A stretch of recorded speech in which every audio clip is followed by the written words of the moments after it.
All right. Part 3. He started to show me why I was chosen for this. I suffer from a mental illness that causes me to be extremely emotionally and empathetically sensitive. It's called borderline personality. It's really sensitive in men.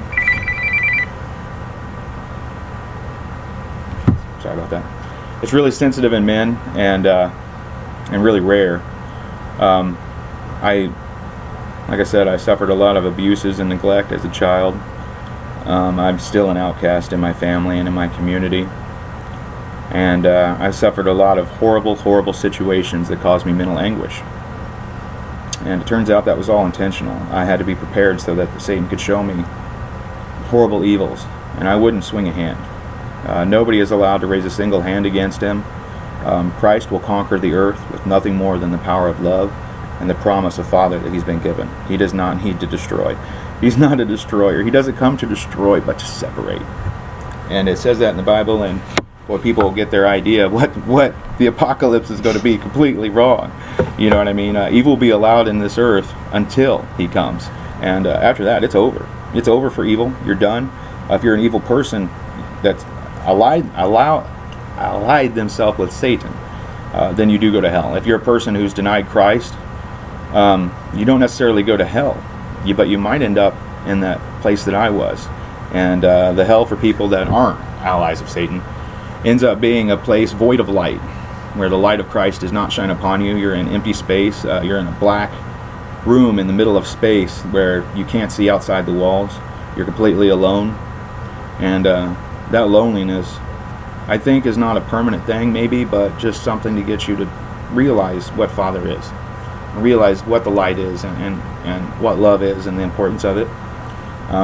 He's always loving, but it doesn't mean that some of us don't need a timeout, including me.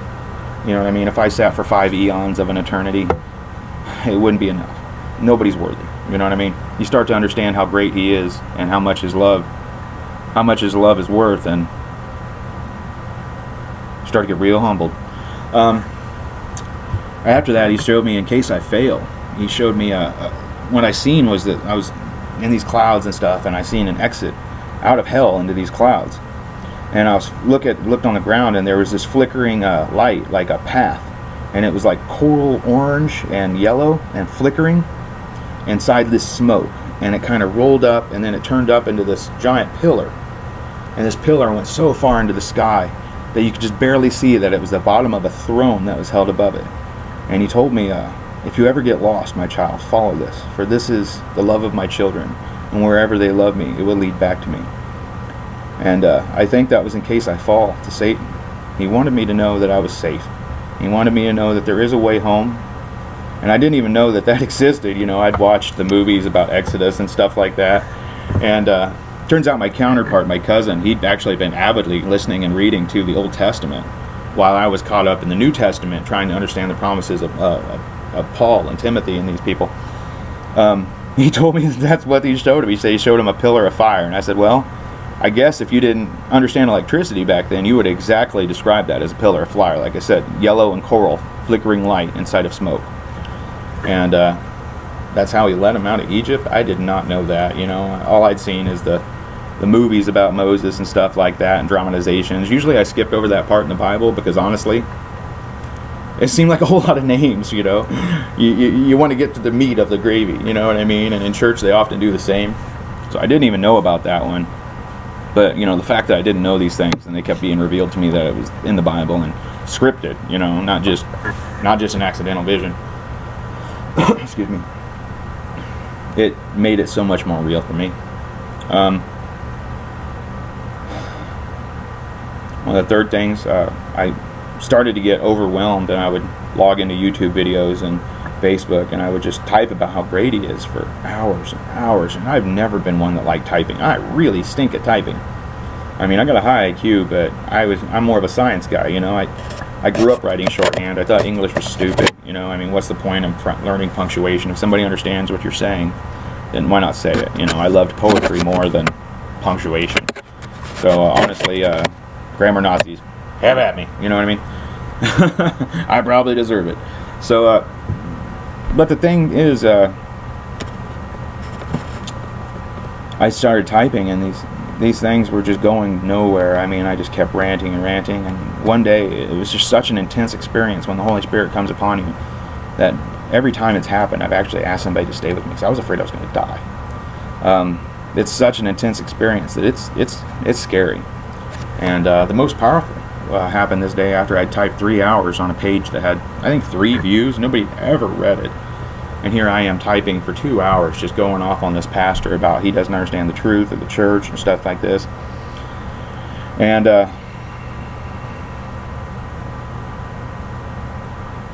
boy, I tell you what, it was such a powerful experience. I called an old friend, and I cried and cried and cried, and I told him I didn't know if I could take it. And in that moment, I started asking Christ, who are you? Show me who you are. And as a child, like I said, from my borderline personality, I've been a suicidal person most of my life. I've never taken that step. Every time I've been sitting with a knife at the edge of the road or sitting with a shotgun in my mouth in the middle of my family's home, there was a whisper that came in my heart that made me believe that I would be denying love. A love that was yet to come, and I didn't understand it. So I used to carve faith, hope, and love in my arm, and still have many scars on this arm, where I still could see the words, and it never clicked. And in this vision, he said, "Kyle, you know me." He said, "You've always known me." He showed me myself doing these things as a child. I didn't realize I was calling out to him all those years. I didn't realize he was the one that was pulling me back. I thought I was so alone. Everybody in the world had forsaken me. My father, my mother, they abused me and left me. My grandparents neglected me. They allowed me to be abused.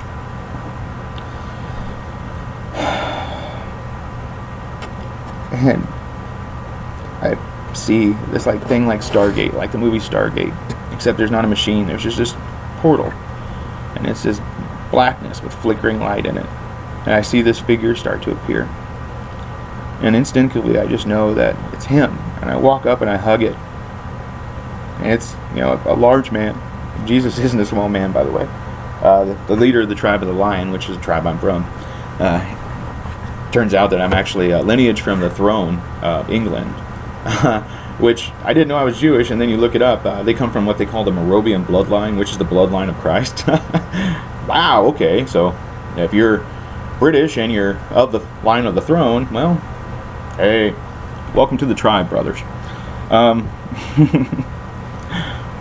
I hugged this figure, and next thing you know, boy, when the Holy Spirit hits you, you make sounds that you didn't think you could make. I'm a pretty deep voiced. I'm a 300-pound grown man, and I cried like an infant. I can't make those sounds trying to reproduce them, just like I can't make the gasp that I originally had when the Holy Spirit hit me. I dropped to my knees and just lost my voice instantly, and I started bawling. You know what I mean?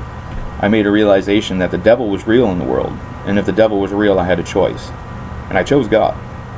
And I always will again. That's how the Satanists didn't get me in prison.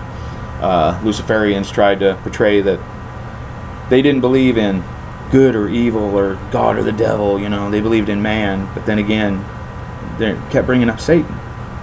I said, well, if you got to make a choice between the two, I'm picking a winner here. I'm not going to let my soul be wasted. I'm going to pick the winner, and I'm going to follow the winner. And I believe in love. And Father answered me that day and said, this is why my throne will always be held up. He says, 50 men fight for greed. 50 men fight for love. The 50 men who fight for love must only destroy the root of the greed, one man. The 50 who fight for greed must destroy every one of us who fight for love. And I guess that represents the goodness of everything I believe in now. A lot of the things people are calling terrorism these days are what our forefathers did to make life better for us. Every man should be willing to die so that his child or his nephew or the people in his community have a better opportunity for the next generation. And there's nothing wrong with martyrdom. There's nothing wrong with sacrifice. But there is something wrong with violence. You should never kill people to make your point. You should be willing to lay down your life, not someone else's. So I don't condone violence whatsoever. But I do condone sacrifice. You know, what these soldiers are doing. You know, I had a couple friends that were in the military, or going into the military, and a young member of my family that's going into the military. You know, and the one thing I keep mentioning to them is I really just hope they understand the difference between a soldier and a mercenary. You know, if you're a soldier and you go over to protect somebody so that they have the right to freedom, they have the right to democracy, they have the right to choose, these are things that Christ would have done himself. You know, he died for you and me, and he would die for those little kids in Iraq. He would die for those children in Afghanistan. But if you're a mercenary and you're killing just to make money, it ain't good. You're on the complete opposite team. And I think that's what's leaving our military so divided right now, is not who they are at heart, it's why they're doing it. A lot of these are great men, and they're being led into horrible situations, and I pray they can make the right choice. I guess in part 4 I'll go ahead and discuss a few more things, and I thank you for watching, and I'll discuss July 15th and the actions that were taken then, and the message I was told to watch.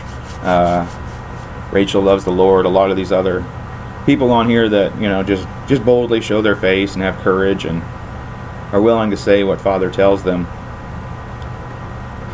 They're so much braver than me. It's taken me 6 months, 8 months to do this. And I don't know if it's the right thing to do, but what do I have to fear? Father loves me. And in the next video, we'll discuss July 15th, the end of the world, the Ukraine crisis, the pyramids, the gas bubble, and what's going down in the future, people. I love you guys.